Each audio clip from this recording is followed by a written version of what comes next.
A ideia é fazer uma revisão do capítulo 6, né, tentar esmiuçar e explorar aí esse capítulo, que é um capítulo importante. Trata-se de um capítulo que trabalha esses conceitos, como a gente comentou no grupo, né, conceitos que são conceitos relativamente novos, né, e razoavelmente novos na produção literária espírita, né? A gente sempre diz, e a gente tem comentado isso, né, que a obra de André Luiz é em nosso ponto de vista, e eu coloco o nosso ponto de vista porque nem todos pensam dessa forma, e é válido. Há espíritas que não pensam que a obra de André Luiz acrescenta alguma coisa, há alguns, inclusive, que pensam que André Luiz contraria os textos da codificação. Há muito espírita, pelo menos uma quantidade razoável de espíritas que pensa dessa forma, embora seja uma minoria, a grande maioria, tanto de estudiosos como de médiuns, como de pesquisadores, conseguem ver na obra de André Luiz ali elementos doutrinários consistentes, coerência doutrinária e desenvolvimento dos temas que foram abordados por Kardec, né? A gente sempre costuma dizer que a obra de Kardec não é incompleta, portanto, essa expressão de obra complementar não me parece precisa. Dizer que a obra de André Luiz é complementar, como qualquer obra complementar de Allan Kardec, pode parecer entender que a obra de Allan Kardec está incompleta. Não está. A estrutura da codificação é uma estrutura bastante completa, onde tem ali os fundamentos da doutrina espírita, os postulados básicos, os elementos básicos do princípio espiritual, resumindo aqui, né? O que não significa dizer que a obra da codificação contempla todos os assuntos, né? Kardec nunca disse isso, muito pelo contrário, ele dizia que ele estava lançando não a última palavra, mas a primeira, e é óbvio que as obras que viriam depois não poderiam ferir as bases. Ninguém constrói um edifício destruindo as bases de baixo. Essa é a ideia. Então, normalmente, os autores que analisam, a grande maioria dos autores que analisam a obra de André Luiz, considera a obra de André Luiz uma obra subsidiária, ou seja, que tem subsídios da codificação ali, ou seja, que pega conceitos que estão na codificação e que confirmam a proposta kardeciana, explorando aquele conceito, desenvolvendo aquele conceito, aprofundando temas que Kardec, não era o objetivo de Kardec, aprofundar determinados temas, né? E nesse capítulo de libertação, quando ele introduz o conceito de ovoide e trata de umas questões sobre o corpo espiritual, que mais tarde, em Evolução em Dois Mundos, ele vai voltar a esse assunto do corpo espiritual, a gente tem ali, portanto, elementos que são, assim, elementos, as explicações são explicações, digamos assim, pioneiras, que outros espíritos mais tarde vão abordar de uma maneira semelhante, a respeito de ovoides, de espíritos bastante deformados e com a sua forma perispiritual alterada, e que outras entidades vão abordar de maneira semelhante, com conceitos bastante parecidos, né? Confirmando, em nenhum momento contrariando em nosso ponto de vista, muito pelo contrário, confirmando os fundamentos básicos, inclusive do perispírito, que está na codificação. E eu acho que é isso que a gente precisa comentar a princípio, considerar a princípio. Bem, antes disso, a gente nota André Luiz no início do capítulo, voltando lá para o início, né? André Luiz chamando atenção para o cenário, para o local denso e o aspecto cinzento, né? As grades e assim por diante, né? É, portanto, um local onde há uma vibração espiritual, uma vibração, uma irradiação diferente daquela que eles estão acostumados, né? E daí é natural que eles sintam, né? Que eles sintam de alguma sorte, né? Os espíritos, mesmo os preparados, eles sentem a diferença do ambiente, como nós sentimos também nesse mundo.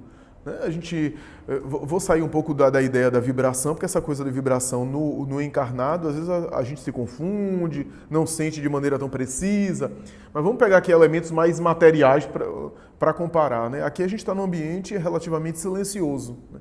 Se a gente entra num ambiente muito barulhento, a gente vê a diferença, né?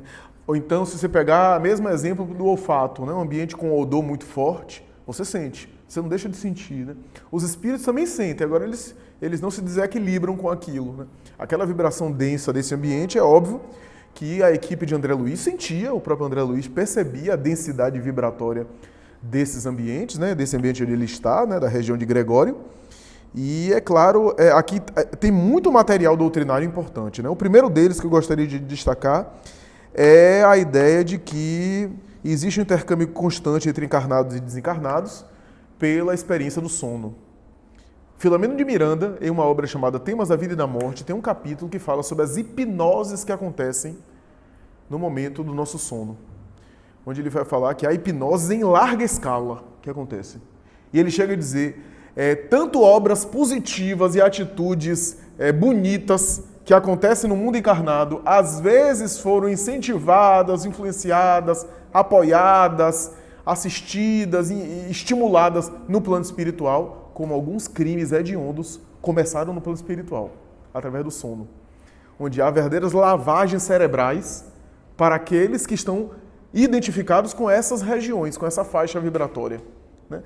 Pelo seu estilo de vida, pelo tipo de vida que você tem, pelo tipo de vida emocional e moral que você tem. Quando você dorme, você viaja e vai para os locais com os quais você se identifica. É mais ou menos assim, né?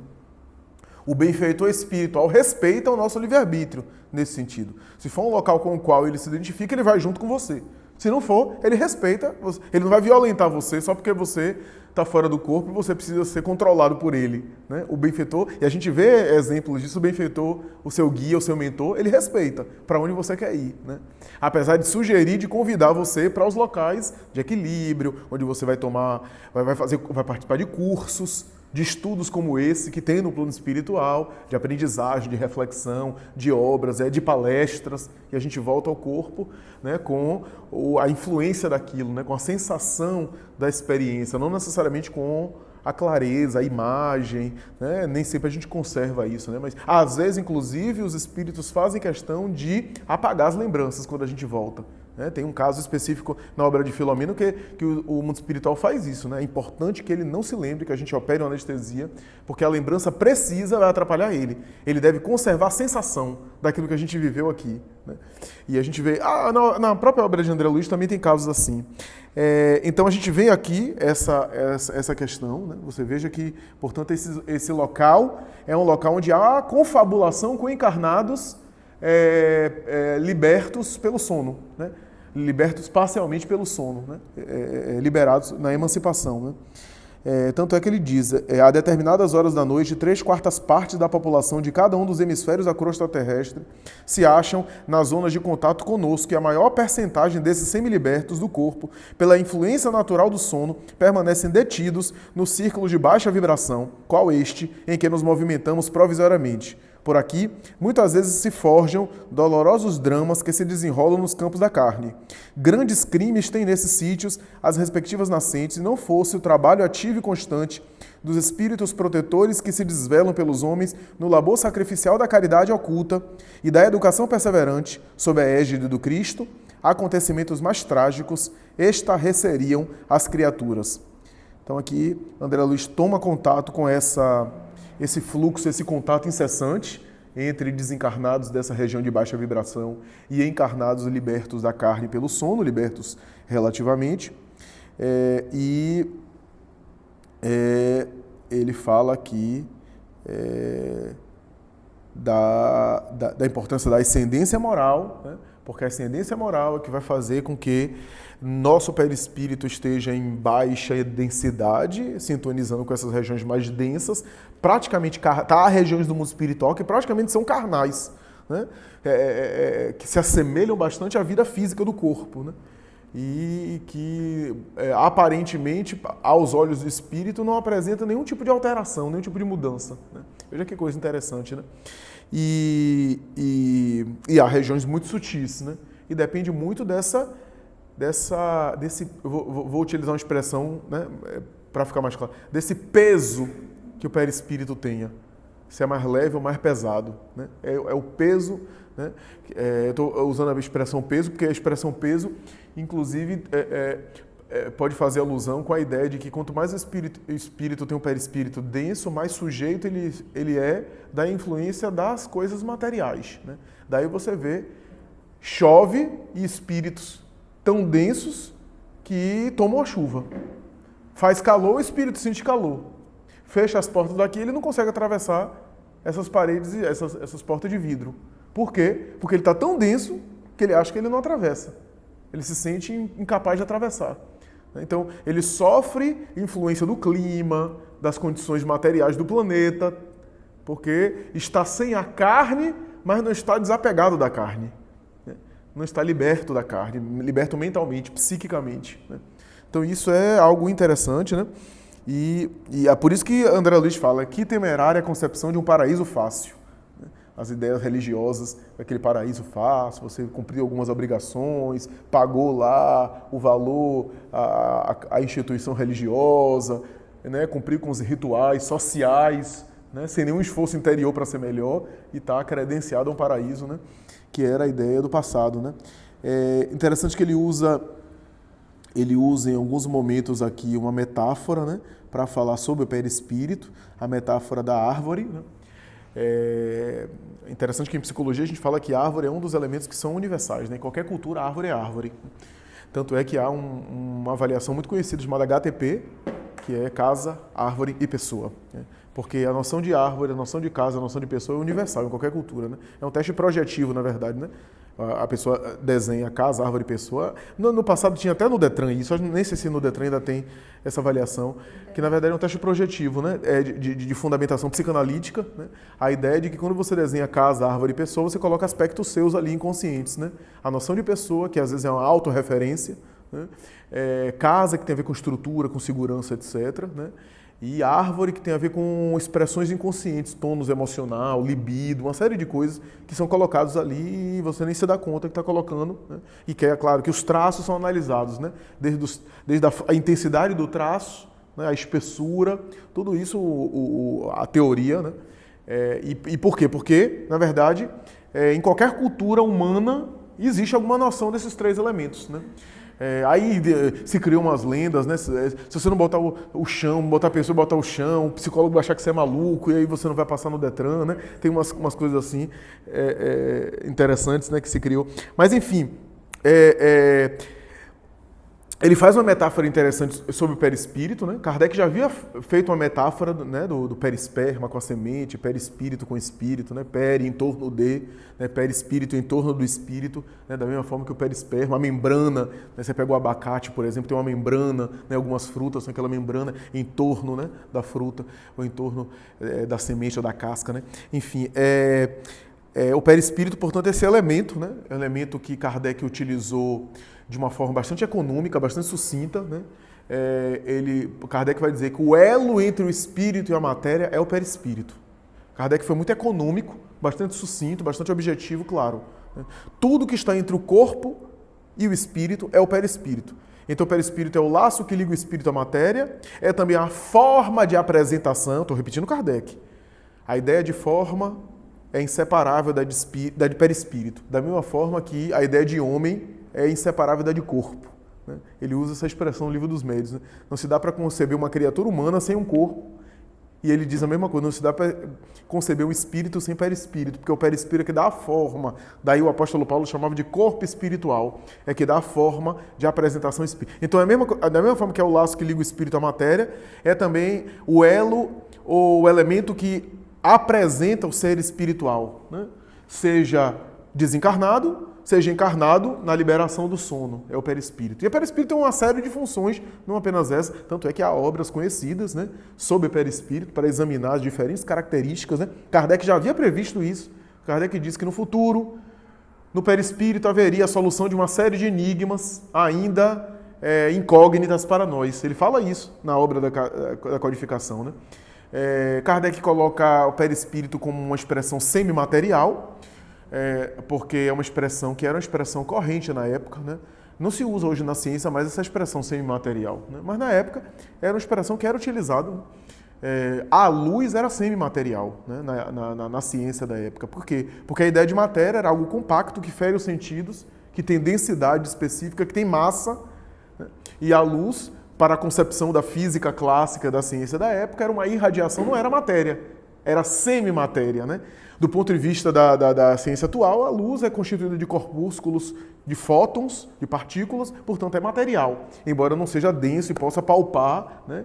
Que tenha uma densidade específica nesse sentido, de massa, de peso específico.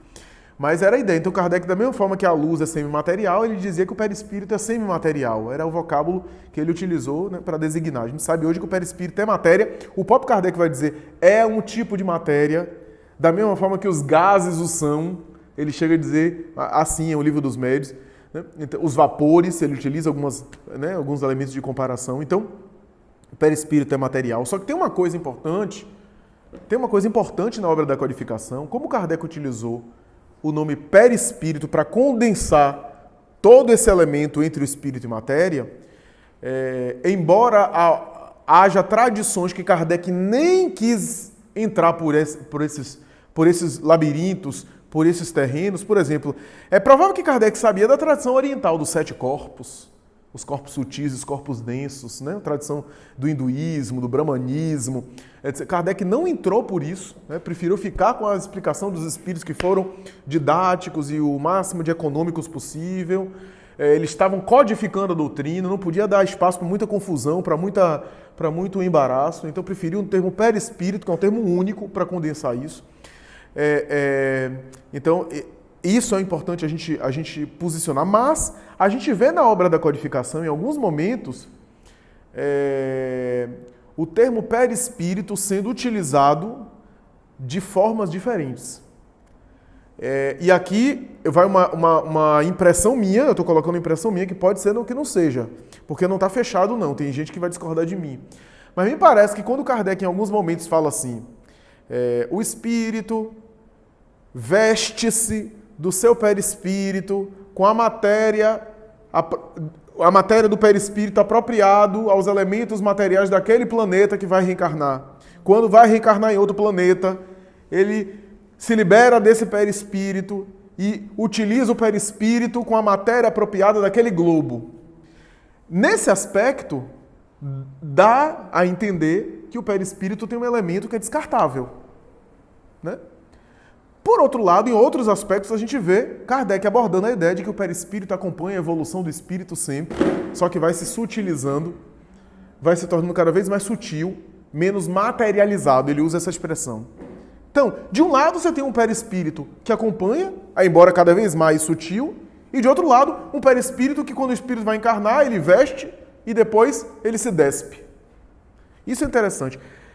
Provável, aqui é uma impressão minha, é provável que Kardec estivesse utilizando a mesma expressão para falar de camadas ou de aspectos diferentes de uma mesma realidade, né?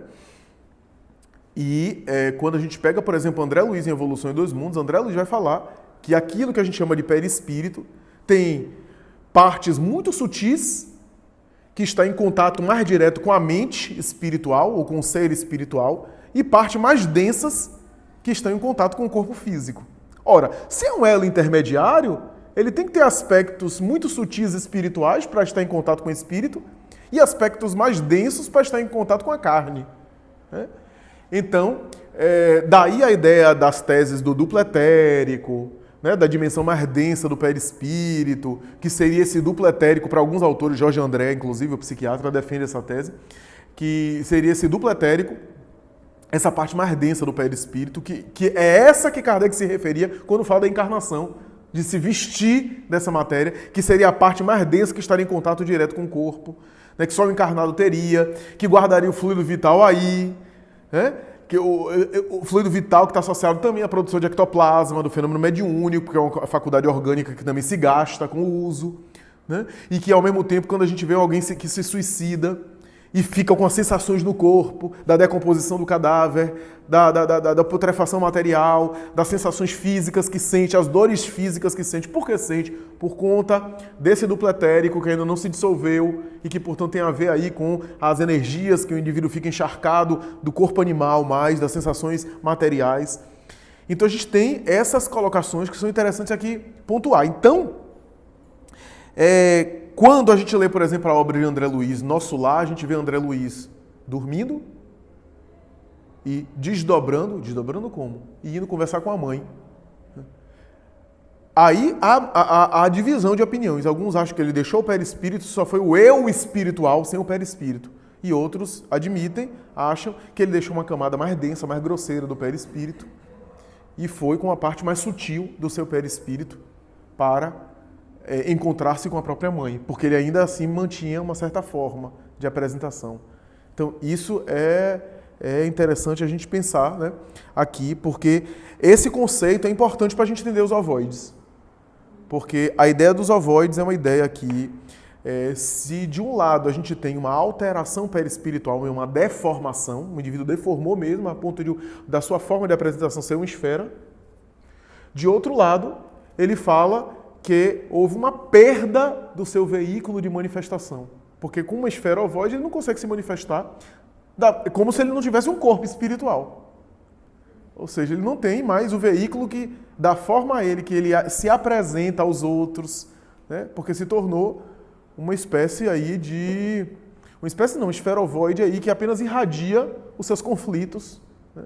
E aí a gente tem, portanto, essa realidade aqui que é examinada, né, por André Luiz, né, é examinada, e é interessante quando ele diz, da mesma forma, ele diz aqui em algum trecho, não estou localizando, da mesma forma que o espírito se evolui tanto, transcende tanto, que perde essa forma mais densa, essa forma mais grosseira, perispiritual, né, se sutiliza de tal forma, né, para o alto, aqueles que concentram a sua mente em níveis muito inferiores e satura, eu achei a expressão de André Luiz, satura a realidade, o seu psiquismo com vibrações muito densas. Aqui a gente pode pensar em um ódio, monodeísmo, ideia fixa no ódio, ou ideia fixa na culpa. Culpa e ódio são temas que normalmente o indivíduo fica obcecado, né, fixo naquela monoideia, e que pode ter ensejado essa alteração perispiritual, né, deformação, ou se quiser, perda, no sentido de perda daquele veículo de apresentação, daquela parte em que o espírito se apresenta, ainda que ele mesmo diz que o perispírito é alterável, é suscetível de transformação. Se foi suscetível de transformar-se a tal ponto de se alterar dessa forma, é suscetível de alterar ao contrário e recuperar a forma, né? A gente vê em sessões mediúnicas, Hermínio tem um caso muito bonito, e eu já consegui fazer a mesma coisa em sessão mediúnica, o que confirma a tese de Hermínio. Um espírito chegar, por exemplo, na zoantropia, seja na licantropia mesmo, seja em forma de outro animal, farejando, latindo, grunhindo, e a gente começar a falar com o espírito, induzindo ele a recuperar a forma dele. Não, meu amigo, você pode falar comigo, você tem uma forma humana. Recorde-se quando você tinha, antes de se tornar o que você foi. Às vezes a gente nem sabe a história do espírito. Mas lembre-se, a gente começa a aplicar passos e começa a induzir ele. Recupere a sua forma humana, retome, lembre-se como você era, feche os olhos um pouco, recorde a sua imagem, você pode falar, você tem condição de falar. E de repente o indivíduo começa a se alterar e começa a se comunicar com a gente, né? Então, se a gente consegue fazer isso por indução, por uma hipnose, por uma sugestão, né, deve haver mecanismos. Mas o que André Luiz está trazendo aí é que esses casos são casos mais arraigados, mais cristalizados, a ponto de dizer que eles precisam reencarnar. Que eles precisam reencarnar. E aí tem um caso claro de reencarnação compulsória. Como é que o ovoide vai escolher reencarnar, né, num estado desse? Então, os bons espíritos escolhem por eles. Reencarnações, portanto, possivelmente, aqui eu estou colocando aqui, possivelmente, reencarnações em grande parte expiatórias, né, caracterizadas por expiações, portanto, por conta da condição que eles ficaram. Isso, de alguma forma, vai reverberar no corpo físico, né, aquela alteração, né, em estado, sei lá, de idiotia, de mutismo, né, de grandes limitações mentais e físicas, por conta daquilo que eles fizeram de si mesmos no mundo espiritual, né? Então isso é o que acho que destaca aqui aos meus olhos nesse capítulo, né? E é interessante aqui considerar o seguinte, uma outra coisa que me chamou a atenção, que foi o caso da mulher, que eu achei interessante, que André Luiz ficou boquiaberto. André Luiz ficou boquiaberto. E não é tão incomum um caso desse, né? O caso de uma mulher no plano espiritual, né, que se liberta e vai e encontra uma comparsa dela, né, um obsessor, na verdade, né, um espírito obsessor, também feminino, com as ligações com ela. Porque a obsessão tem a obsessão por vingança, no sentido de que eu magoo alguém, essa pessoa não me perdoa, começa a me perseguir. E tem as obsessões por afinidades, né, por vícios semelhantes, por tipo de conduta semelhante com o qual eu me assemelho àquele espírito ou àqueles espíritos, né? Parecia uma comparsa aí nos mesmos planos, né? No mesmo tipo de índole que ela tinha, né? E é interessante porque assim, o marido estava mudando de conduta, estava adotando uma conduta mais saudável, inclusive se aprofundando na questão espiritual, entendendo a vida espiritual, e vejam o conselho que a entidade desencarnada dá para ela, e é isso que o André Luiz ficou bastante... Marina obtemperou ela. Você sabe que não podemos fazer milagres e não é justo aceitar regras e intrugices de espíritos acovardados que, a pretexto de fé religiosa, se arvorem ditadores de salvação. Precisamos do seu marido e de muitas outras pessoas que a ele se agregam em serviço e em nosso nível. O projeto é enorme e interessante para nós. Já esqueceu quanto sofremos? Eu, de mim mesma, tenho duras lições por retribuir. E batendo-lhe esquisitamente nos ombros, acentuava: não admita encantamentos espirituais. A realidade é nossa e cabe-nos aproveitar o ensejo integralmente. Volte para o corpo e não ceda 1 milímetro. Corra com os apóstolos improvisados. Fazem-nos mal. Prenda João, controlando-lhe o tempo. Desenvolva serviço eficiente e não o liberte. Fira-o devagarinho. O desespero dele chegará por fim e, com as forças da insubmissão que forem exteriorizadas em nosso favor, alcançaremos os fins a que nos propomos. Nada de transigência. Não se atemorize com promessas de inferno ou céu depois da morte. Em toda parte, a vida é aquilo que fazemos dela. Olha que coisa interessante. Quer dizer, olha o discurso que ela está fazendo. Né? É o discurso que diz assim: olhe, não se sensibilize não. Se feche emocionalmente para o discurso dele, para que o discurso dele de fé religiosa não lhe toque. Né? Quantas pessoas que são impermeáveis, né? Então, nada disso, não internalize isso, não compre isso para você. Né? Não se deixe tocar com isso. Cuidado, se mantenha em guarda. Né? E, pelo contrário, vamos trabalhar para que ele largue isso. Né? Eu imagino como é que vai ser a vida desse sujeito quando ele voltar, porque a mulher vai começar a implicar com ele. Pelo que eu estou entendendo aqui, a mulher vai começar a implicar com ele. Né? E é interessante a última frase: não se atemorize com promessas de inferno ou céu depois da morte. Em toda parte a vida é aquilo que fazemos dela.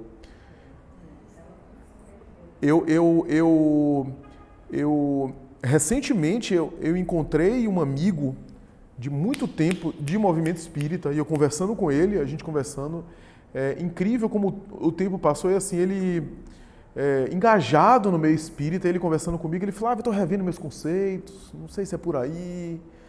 Eu não deixei de ser espírita não, mas eu estou achando que a forma como os espíritas estão aí tratando a questão doutrinária parece uma reprodução aí dos antigos cabrestos da religião, muito dogma, muita proibição. E aí ele disse algo parecido: a vida é o que a gente faz dela aqui. Não tem muito essa coisa. Eu me lembrei na hora aqui quando eu li. A vida é o que a gente faz dela. Não tem muito esses conceitos morais, essas coisas assim, não. Tem aquela coisa de a gente viver saudável aqui na Terra, mas veja o sofismo. Porque o discurso, em certo sentido, é verdadeiro. A gente viver saudável, etc. Mas por detrás desse discurso há uma proposta materialista. E materialista aqui não no sentido de materialista filosoficamente, materialista moralmente, né? Viver apenas para a matéria, viver apenas para sensações materiais. Né? Ele estava questionando, digamos assim, os postulados morais, colocando como meio assim uma proibição de mar, está muito rigoroso. Né? Os espíritos ficam falando muito assim, obsessão e umbral, né? Que é uma crítica que pode até ser que alguns espíritas, alguns palestrantes, algum estudioso que lida dessa forma, trate a forma de uma maneira assim mais medieval, né? Mas a rigor, profundamente, não é essa a proposta, né, espírita, né? Então é interessante isso, né? Esse sofisma que acaba relativizando demais tudo, né? E é essa a proposta desse obsessor para essa mulher, né? Relativize as coisas, né? E tente fazer com que ele saia dessa ideia de espiritualidade, de prece, etc. Ela chega a dizer: ele está se sentindo mais calmo, né? Ele está se sentindo mais calmo, ele diz que está se sentindo mais calmo. Não, a gente não pode ceder, não. Então, esse capítulo é muito rico, portanto. Né? Eu vou passar a palavra para a gente, né, começar a comentar. Eu queria fazer uma pergunta.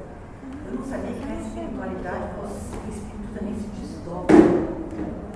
Porque no caso que você falou, André Luiz, ele foi hipnotizado na espiritualidade para poder ser levado para ver a mãe dele sem perispírito.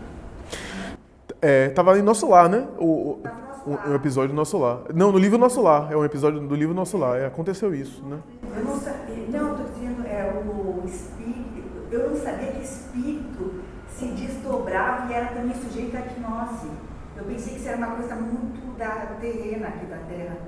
Porque André Luiz, ele foi hipnotizado para ser levado para uma esfera superior, para ver a mãe dele sem perispírito, só com o espírito dele.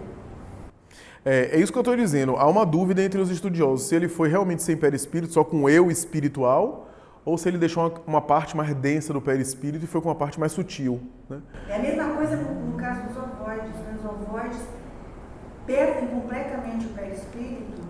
E aí, como é que eles fazem para se reabilitarem? Eles vão ter que voltar um dia para a Terra para poder vencer todas as mazelas que deixaram para eles. Como é que faz para reconstruir o perispírito? Isso. Como a gente comentou aqui, que assim, no texto, quando você fala perde o perispírito, perde a forma de apresentação. Porque tendo uma esfera ovoide, tem ali o veículo plástico alterado. A rigor não é uma perda absoluta, né?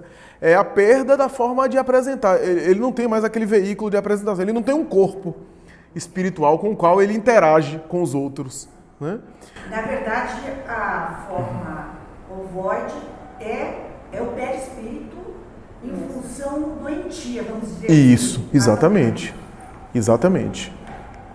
Então teria que tratar esse perispírito para poder ter a sensação de, pelo menos, se ver como uma pessoa, né? Porque eu acho que a espiritualidade toda se vê como pessoa. E o que André Luiz está falando é que o tratamento em boa parte desses ovoides é reencarnar. Voltar em uma reencarnação, ainda que expiação, né?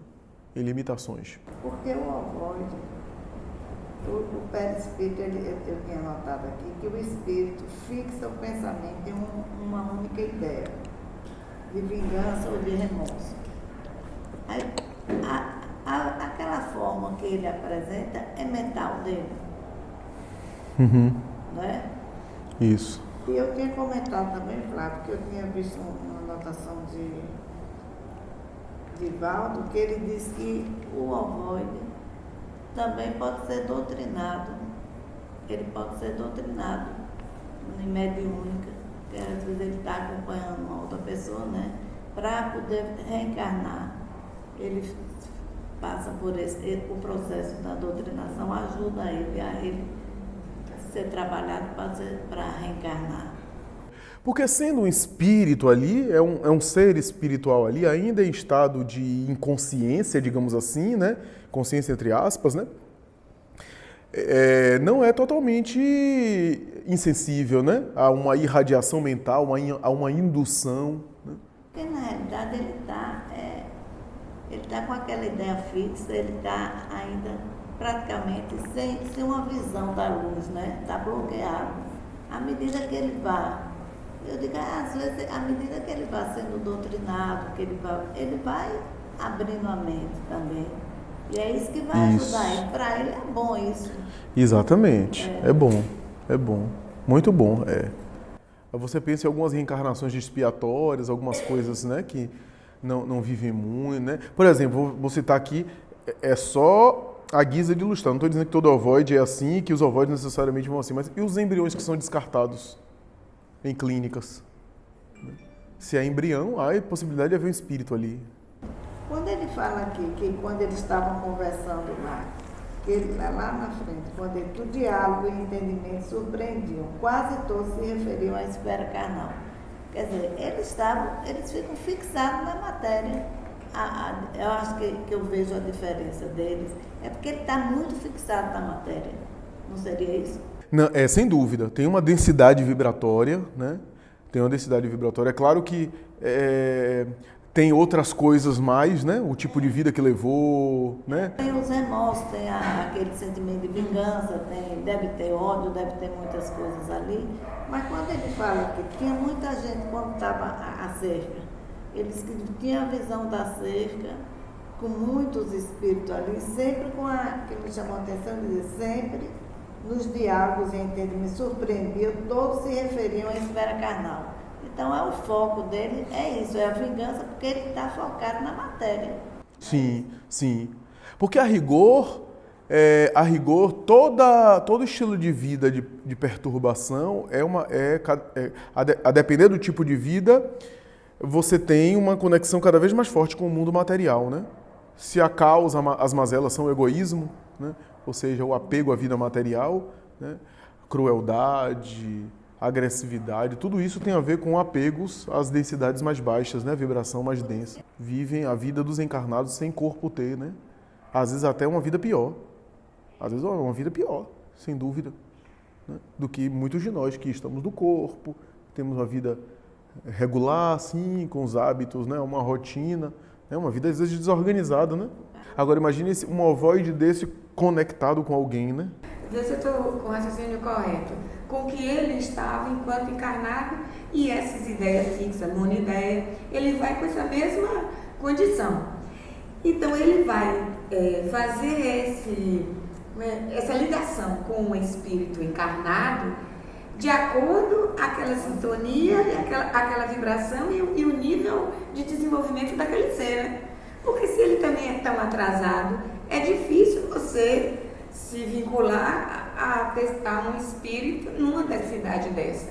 Mesmo quando a gente, com nossas dificuldades e dessa coisa que você falou assim, uma vida mais normal, tem suas condutas baixo, de alto, de baixo, mas tem uma certa regularidade no bem, no mal, essas coisas que nós ainda estamos suscetíveis pelas próprias imperfeições ainda.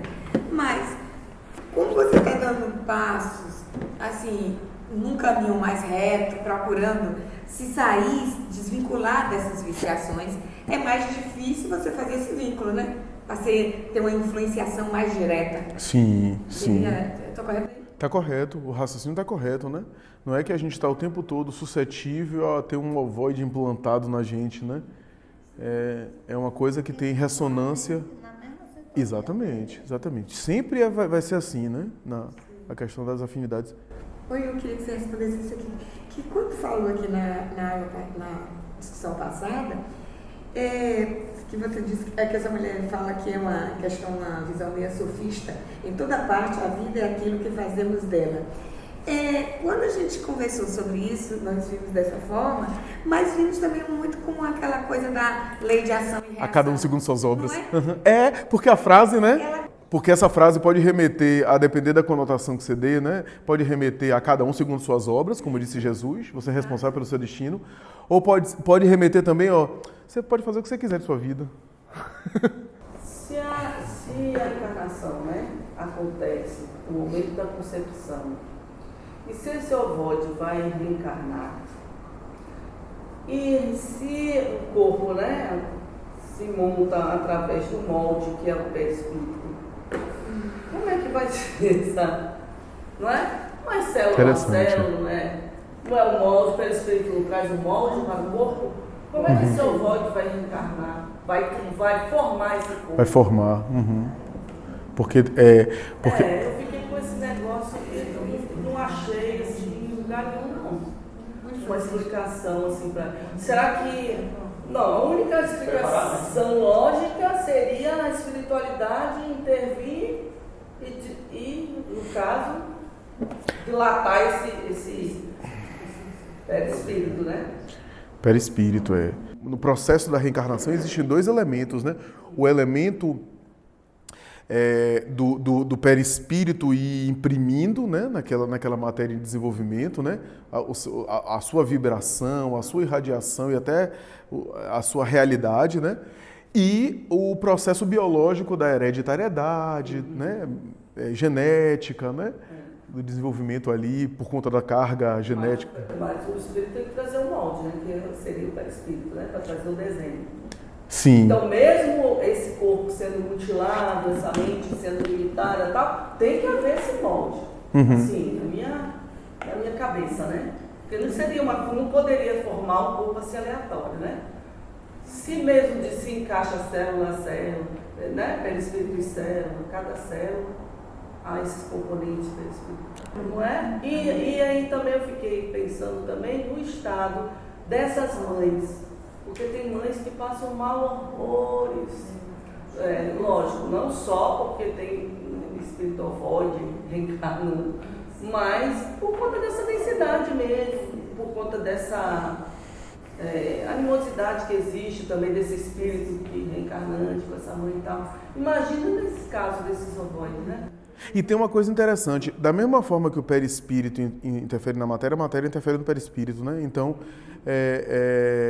a gente traz elementos de aparência da última encarnação e vai imprimindo ali, mas também a gente recebe essa carga material biológica que vai se conformando, daí o espírito pode ter sido um alemão e depois reencarnar. Claro que ele vai sofrer também a herança genética, sei lá, se os pais forem negros, né, a epiderme dele, etc. Então tem essa alteração. E é interessante pensar nisso, né? Mas de qualquer forma ele traz alguma limitação que vai desaguar no corpo físico. E tem uma coisa importante que eu estou pensando aqui agora, é o seguinte, quem sabe em alguns casos também não é difícil a gente nunca universalizar, né, assim, generalizar, mas quem sabe em alguns casos, pensando aqui no exemplo que eu dei do embrião ou de uma gestação que não vem, até pela densidade vibratória, então reencarna e perde, aborto espontâneo, isso não vai reconstituindo o perispírito. Mas a minha dúvida é antes disso.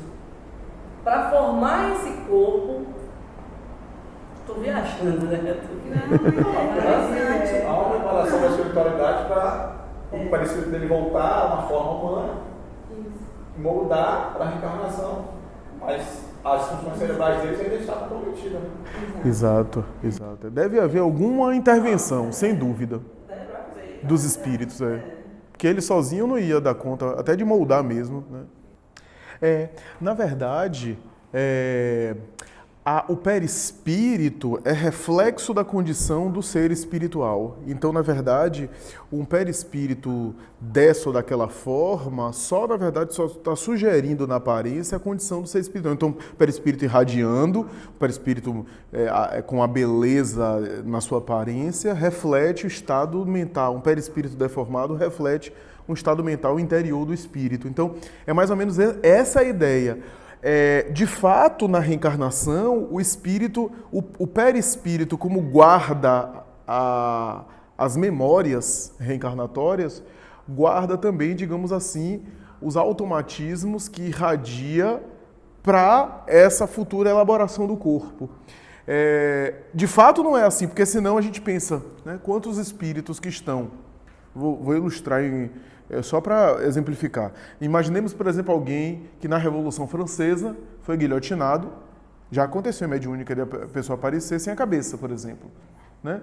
Por conta... O quê? Não é que ele está sem a cabeça porque o corpo é que foi degolado, não foi o perispírito, mas por conta do apego do espírito, por conta dele ficar ali naquele processo da situação de vingança, da não aceitação da morte, ele continua imprimindo no perispírito dele aquela situação, né? Por conta da sua mente. No momento que ele for reencarnar, ele vai imprimir na matéria uma elaboração corporal, não por conta da aparência, mas por conta da carga vibratória que ele traz. É isso. Então, por exemplo, quando a gente fala dos casos de suicídio, que a pessoa deu um tiro na cabeça e aí lesou o perispírito, não foi por causa do tiro, mas por conta do complexo de culpa. Por conta da agressão que ele fez à própria consciência. No momento que ele elabora a matéria, que ele elabora um cérebro deficiente, uma deficiência cerebral, não é porque ele está lesionado no perispírito necessariamente, mas por conta da irradiação vibratória. Filomeno de Miranda diz assim, que quando o espírito reencarna, especialmente a grande massa, que não é um espírito evoluído para colaborar muito na encarnação, há um automatismo que faz com que o perispírito dele elabore aquele corpo, um corpo compatível. Então, no caso de um ovoide, vai haver esse automatismo também para processar um corpo, né? Agora, o tipo de limitação que ele vai vivenciar, a gente não sabe como é que é, né? A gente não sabe como é que é. Depende muito. Porque, por exemplo, porque no caso, por exemplo, de Segismundo, a gente viu diminuir, miniaturizar o perispírito, etc. Nem todo caso reencarnatório passa por isso. Eu sempre cito aqui o exemplo do estupro. Né? Que tempo teve de miniaturizar se foi uma coisa imprevista? Não estava programado o estupro. Né? Então, o espírito estava em outra condição. E ainda assim elaborou um outro corpo pequeno, que começa no feto e tal. né? Então, tem processos aí, a pergunta de Beth é interessante, porque tem processos aí que nos escapam. Nada da natureza por acaso, né? Eu estava refletindo muito sobre o porquê do formato ovoide. Eu fiquei, por que ovoide? Podia ser um quadrado. Aí eu fiquei pensando, essa questão foi suscitada aqui pela minha mãe, mas eu já vinha suscitando isso mentalmente, mas será que esse espírito, ele está no formato de ovo? Porque, na verdade, nossa primeira célula é o quê? O zigoto, que é um ovo. Será que esse espírito não passa apenas disso? Da formação do ovo que desencarna?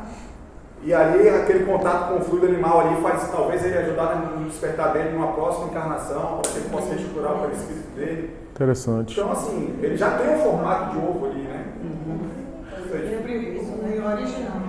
O formato dele já é. Então, às vezes, você nem adaptar ele, puxar para tornar a forma humana, mas... puxar aqui vai virar um homenzinho. Mas já você já tem um formato de ovo, formar com o ovo e naturalmente vai ocorrer um aborto ali, né? Natural. Isso. E aí aquele pequeno espaço de tempo que ele ficou ali ligado à matéria pode ajudar. Isso. Assim, eu pensei do embrião justamente por isso. Que foi o que você falou também do embrião, né? Embrião, do aborto espontâneo, de gravidezes frustradas, né? Isso. O Balata conseguiu explicar melhor que eu. Nesse sentido, muito, muito legal, muito bom. A princípio, o ovoide, como está numa situação de semiconsciência ou inconsciência, né? Pensa em alguém que não tem, né? Se vai haver algum tipo de indução no sentido de ajudá-lo, não sei, pode ser, né? Mas, só para antes de passar para a Nalva, tem um caso em Tormentos da Obsessão de Filomeno de Miranda, um caso que é descrito por Filomeno, que é um caso do encapsulado, que se assemelha muito ao ovoide, né? Que o indivíduo também fica no estado de inconsciência.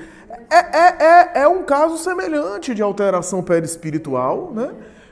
Bem semelhante ao do ovoide, que Filomeno de Miranda está descrevendo com as palavras dele. Ele usa o nome encapsulado, né? O processo de tormento pelo tipo de vida que o indivíduo levou, numa culpa constante que ficou de tal forma, né, que houve um processo mediúnico. Não seria aí esse também o caso da maioria dessas pessoas que hoje se encontram em pânico, depressão, e ficam nesse caminhar, nesse ciclo vicioso de pensamento doentio e único? Não, o que eu quero perguntar é uma dúvida que está desde a semana passada. Assim, se o perispírito ele é semimaterial ou matéria quintessenciada, eu queria ter uma noção. É isso, uma matéria rarefeita, né? Uma matéria mais sutil. Rarefeita é quintessenciada? É a mesma coisa, né? É uma matéria mais sutil, né? Esses nomes quintessenciada, sutil, rarefeita, é tudo a mesma coisa. É para dizer que é uma matéria que não é uma matéria do corpo, a matéria física. É uma matéria, mas é uma matéria bem mais quântica, bem mais sutil, né? Sobre o Gregório, diz que ele ficou de 100.000 anos, não foi? Sofrendo lá no umbral e tudo. Aí, quando ele encontrou a mãe dele, foi devido às orações intercessoriais que funcionaram, que ele se derreteu todo, um minutinho que ficou com ela. Você dá para dizer alguma coisinha sobre isso aí? Por que foi tão rápido? É tudo rápido, né? Na verdade, um processo de um espírito desse, a gente vai ver, porque, na verdade, a gente vai ver o desenrolar dessa história, né, ao longo da leitura, mas, assim, o processo de um espírito desse, né, muito arraigado à revolta, à rebeldia, ao mal, né, na verdade, não acontece, assim, de minutos, né? O contato final que a gente vai ver na obra com a mãe, na verdade, é aquele momento em que ele já estava mais aberto à ajuda e que o mundo espiritual aproveitou, bota a mãe na frente para sensibilizá-lo, para tocá-lo, né? Porque se fosse antes, se fosse uma coisa, ver a mãe em alguns minutos, não precisaria ficar séculos. Essa questão do ovoide ainda, eu acho que o que às vezes é também uma coisa que a gente tem que pensar, que a gente já falou, é a reencarnação daquele espírito que estava carregando os ovoides, né? Porque aquele espírito ele vai reencarnar, o ovoide ainda está ligado mentalmente com ele, né? Naquela sintonia, né? E esse ovoide vai influenciar com certeza a vida dele, até a formação física e tal, desse espírito reencarnante. E muito provavelmente, né, por estarem ligados ali, esse ovoide vai acabar reencarnando nessa mesma família em que eles se encontram, ou tem algum vínculo, né? Muito provavelmente, é. Vamos evoluir, viu, meu povo? E é uma coisa realmente a se pensar. E uma outra coisa que eu sempre trago um pouco desse lado profissional até, porque os ovoides às vezes são as vítimas, né? De determinada coisa que fica naquela ideia fixa, ou às vezes é um agente o agente da ação, às vezes criminosa ali, nem se torna um ovoide porque, enfim, consegue resolver a culpa com ele mesmo ali e seguir em frente. Mas é uma questão policial, assim, é uma coisa que sempre me passa a cabeça, assim. O policial que às vezes tem que matar várias pessoas no exercício da profissão, e ele tem várias pessoas revoltadas contra ele, mesmo ele tendo feito aquilo, digamos assim, de acordo com a lei humana, né? O quanto de influenciação espiritual aquele policial ali deve receber de espíritos que estão revoltados, ou às vezes ovoides, e o quão importante é ele estar num estado mental ali para se proteger daquela situação, né? Porque Exatamente. se ele tiver um pouco de culpa ali, já abriu a brecha, né? Então, Exatamente. E de fato ele está agindo de conformidade com o procedimento, com o que é adequado, não necessariamente ele fica em obsessão, né? Seria muito complicado, né? Porque se ele está agindo de acordo, o outro é que desvalorizou a própria vida, né? E ele está, na verdade, sendo agente do bem, né? A gente tem que pensar sobre isso. Se eu firo a lei divina lhe prejudicando de uma maneira que transgrido porque, na verdade, não é através de você, não é por você, né? A lei, né? Então eu estou agredindo a lei por seu intermédio, eu acabo abrindo uma dívida espiritual e aí sou suscetível, se você não me perdoa, à obsessão. Agora, se eu não faço nada de mal para você e você ainda assim... Porque tem gente que fica magoado com a gente até gratuitamente, né? Não necessariamente você vai conseguir me obsidiar por isso ou me perseguir espiritualmente. Então, vamos ilustrar aqui como exemplo, claro, que estou colocando por fim de dar, nem sempre a prática policial é tão clara assim, mas vou utilizar um exemplo que eu já utilizei até aqui. Uma pessoa entra armada dentro de uma escola para matar um monte de criança. O segurança, então, não se vê em uma outra situação, talvez até pense, ou talvez não, de tentar impedi-lo, mas diante da iminência de ele matar uma série de vidas que ele espiritualmente vai complicar, e ele acaba alvejando aquele agressor, e o indivíduo acaba desencarnando, seria coerente e justo achar que esse indivíduo vai ser obsidiado por esse sujeito? No Evangelho, Lei de destruição, guerra. a guerra. Você lembra? Você deve ter lido porque você... eu sempre gosto aí. Não é responsável o soldado que mata porque ele foi enviado, mas é responsável por aquele que aciona a guerra, que desencadeou a guerra. Agora ele vai ser responsável pelas crueldades que ele faça. O que eu quero dizer é que é claro que num plano mais espiritualizado, você pegar, por exemplo, um Gandhi, ele vai perder a vida dele em vez de salvar, ou em vez de tomar outra vida. Agora, não significa dizer que se não houvesse, por exemplo, agentes da segurança, a coisa seria um caos. E que essa ação é necessária. O próprio Gandhi dizia uma coisa seguinte. Gandhi dizia o seguinte: se um bandido entra na sua casa e você corre risco de vida, e diante de uma legítima defesa você acaba tirando a vida dele para não perder a sua vida ou a vida de sua família, você não é um homicida, ele é um suicida. E ele poderia ter essa pessoa teria que vir naquela família para você reconciliar isso ou não?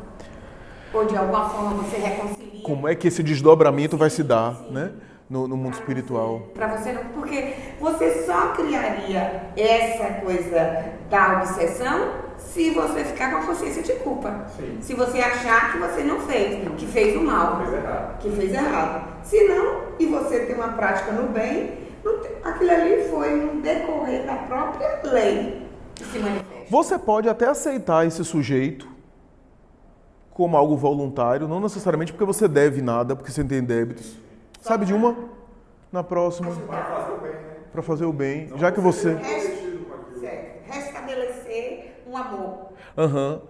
Porque senão a gente tem alguns processos em que, porque a gente está aplicando o recurso legal daquele contexto histórico, a gente está contraindo dívida sem que, na verdade, o outro que provocou eu aplicar o recurso legal. Eu estava na função de aplicar o recurso legal. Se eu não aplicar, a sociedade fica um caos. Veja que coisa. Mas eu aplicando, a pessoa vai ficar magoada comigo. O Haroldo disse que ninguém sai de uma audiência com ele normalmente desagradado. Ele normalmente entra na audiência como juiz para desagradar. Imagine quanta gente que fica magoado porque ele vai proferir uma sentença. Alguém vai sair perdendo numa causa. Veja só, tudo isso eu entendo e é justificável.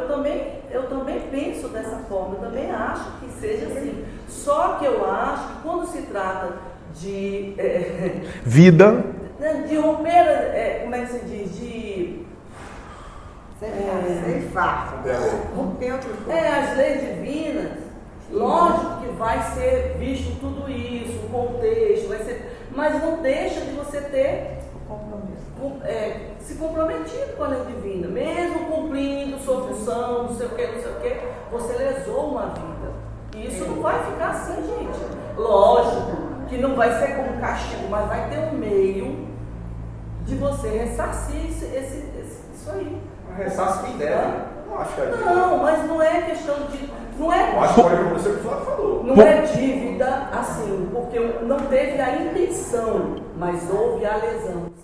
Porque nesse caso, Beth, por exemplo, no caso que eu citei aqui, o caso didático aqui da escola, o caso didático da escola é um caso pra gente, é interessante para a gente examinar. No caso aí, se o indivíduo vai ficar com uma dívida dessa natureza, o outro não deu chance para ele. Porque ou ele alvejava para evitar que ele matasse as outras crianças, e aí eu fico com a dívida, ou se não fizesse nada, ele ia ser conivente com as mortes das crianças, porque não fez nada, ia ser omisso. Ele ia contrair uma dívida também. Então, quer dizer, o outro me obrigou a contrair uma dívida, eu não tinha como correr. Não é uma dívida como eu fazer uma coisa de pensado, ato pensado. Não é. Não vejo, não é desse nível, entendeu? Mas, não agora. Agora você pode nem lembrar, nem pensar nisso, com você está crítico, está tudo crítico. Mas futuramente, até você se tornar um espírito superior, você vai voltar para resgatar isso aí. Isso aí, eu tenho quase a convicção disso aí. Mas é isso. Se vai resgatar é porque tem dívida. Eu contraí uma dívida. Obrigatoriamente ele tem dívida. A dívida colocou ele numa situação que ou ele não tem escolha. Deixa as crianças morrerem, aí a dívida mas eu acho que, de certa forma, mesmo cumprindo sua função, eu entendo como você lesou a lei divina. Ninguém pode matar ninguém, gente. Não, na lei de destruição, inclusive quando Kardec aborda a legítima defesa, ele vai dizer só a legítima defesa é desculpável. Ele fala assim. Agora tem uma coisa importante nessa questão que é o seguinte, é claro que também há contextos históricos onde as leis são injustas. Também tem isso. A escravidão um dia foi legal. Né? Mas a gente está falando de lei divina, não? É importante isso. Exatamente, é importante se guiar por isso. Porque, por exemplo, o Máscara de Ferro, que Divaldo comenta, ele já comentou dizendo que ele aplicou o recurso legal na época. Mas era injusto. Ele prejudicou o outro. Porque às vezes, né, você tem uma imposição da lei que é contrária à consciência, à lei. Tem um médico, por exemplo... Aonde, meu Deus? Eu vi essa notícia essa semana. Um médico não sei se foi no Uruguai, um país onde há a legalização do aborto, né? E ele se recusou. Você viu a reportagem? Ele tá para ser preso. Porque ele disse não. Ele se recusou a fazer o aborto. A mulher entrou, foi encaminhada para ele, acho que já tinha tomado alguma coisa, e ele, em vez de aplicar o aborto, ele disse, não, vem aqui e tal, ele deu medicamento para ela para evitar o aborto. E aí, ele está sendo condenado, está sendo julgado para ser preso, porque contra a legislação. Mas ele disse, eu estou com a consciência tranquila, está abalando a sociedade, porque tem muita gente apoiando ele, dizendo que ele fez certo. Né? E ele falou, não, eu tô com a consciência tranquila, eu sou médico não para matar, e não contem comigo para isso.